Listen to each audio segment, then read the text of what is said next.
Hello friends, आज हम देखेंगे थॉर्नडाइक का अनुबंधन सिद्धांत। व्यावहारिक उपागम के अंतर्गत सीखने के व्यवहार के सिद्धांत। पहली स्लाइड पे चलते हैं। व्यावहारिक उपागम, इसमें क्या होता है? थॉर्नडाइक की मान्यता थी कि प्रत्येक अनुक्रिया के पीछे किसी न किसी उद्दीपक का हाथ होता है। सीखने की परिस्थिति में अनेक तत्व होते हैं जो मिलकर उत्तेजक का काम करते हैं। हर व्यक्ति अपने लक्ष्य तक पहुंचने के लिए बार बार प्रयास करता है, इस प्रकार इसे काफ़ी समय लग जाता है। लेकिन जब पुनः प्रयास करता है तो वह पहले से कम त्रुटियां करता है और अपने लक्ष्य को पा लेता है। अगला है थॉर्नडाइक के सीखने के मुख्य नियम। पहला है तत्परता का नियम। जब प्राणी किसी कार्य को करने के लिए तैयार रहता है तो उसे आनंद आता है, यही तत्परता का नियम है। यानी कि उसे किसी भी काम को अगर सीखने में मजा आए तो वो चीज़ें बहुत जल्दी सीख दी जाती हैं। सेकंड है अभ्यास का नियम। कविता और पहाड़े याद करने के लिए हमें उन्हें बार बार दोहराना पड़ता है। थर्ड नंबर है प्रभाव का नियम। जिस प्रकार कार्य करने से पुरस्कार मिलता है उसे सीखते हैं और जिस कार्य को करने से दंड मिलता है उसे नहीं सीखा जाता है। इस प्रकार ये नियम संतोष और असंतोष का नियम भी है, अर्थात कुछ लोग इसमें ये भी हैं कि कुछ लोग गलत काम ही सीखते हैं। नेक्स्ट है थॉर्नडाइक के गौड़ नियम यानी कि सेकेंडरी लॉज।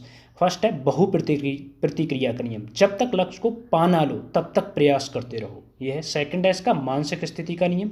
इसमें क्या होता है? मूर्ति को देखकर हिंदू हाथ जोड़ लेते हैं, मूर्ति के सामने माथा टेककर संतुष्ट होते हैं तथा मूर्ति को चोट पहुंचाने से उन्हें भी चोट पहुंचती है।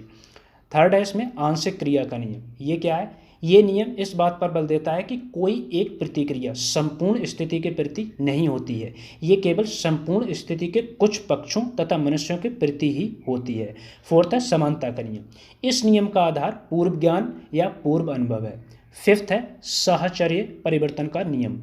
इसमें क्या होता है? भोजन सामग्री को देखकर कुत्ते के मुंह से लार टपकने लगती है, लेकिन कुछ समय बाद क्या होता है कि उसके प्याले को देखकर, यानी कि खाने के प्याले या अपने बर्तन को देखकर ही जो लार होती है वो टपकने लगती है। सब सिद्धांतों की तरह इस सिद्धांत की भी आलोचना है कि ये पशुओं को सीखने के अधिक स्पष्टीकरण पड़ता है, क्योंकि जितने प्रयोग किए गए हैं वैसा पशुओं पर किए गए हैं। सीखने की प्रकृति धीमी है, शक्ति और समय के नष्ट होने की संभावना ज़्यादा है, रखने पर ज़्यादा बल दिया गया है और सीखने की क्रिया यंत्रवत है, यानी कि यंत्रों के थ्रू है। ये मानव को भी यंत्रवत मानता है। और लास्ट में स्लाइड में चलते हैं। इसके लास्ट स्लाइड में सिद्धांत के शिक्षा का महत्व। इस सिद्धांत के द्वारा बालक पहले की गलतियों से होने वाले अनुभवों से लाभ उठाता है तथा उसके व्यवहार में सुधार आता है।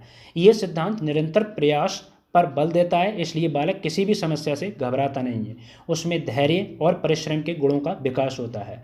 थर्ड पॉइंट है विद्यार्थी को प्रयोग के लिए प्रोत्साहित किया जाता है। फोर्थ पॉइंट है इसका, ये सिद्धांत बड़े और मंदबुद्धि बालकों के लिए विशेष रूप से उपयोगी है। और फिफ्थ पॉइंट है इसका, ये सिद्धांत करके सीखने पर अधिक बल देता है, यानी कि आपको कोई भी काम सीखना है तो आप करके दिखाइए। और लास्ट पॉइंट है बार बार दोहराई गई प्रतिक्रियाओं के फलस्वरूप आदतों का निर्माण होता है।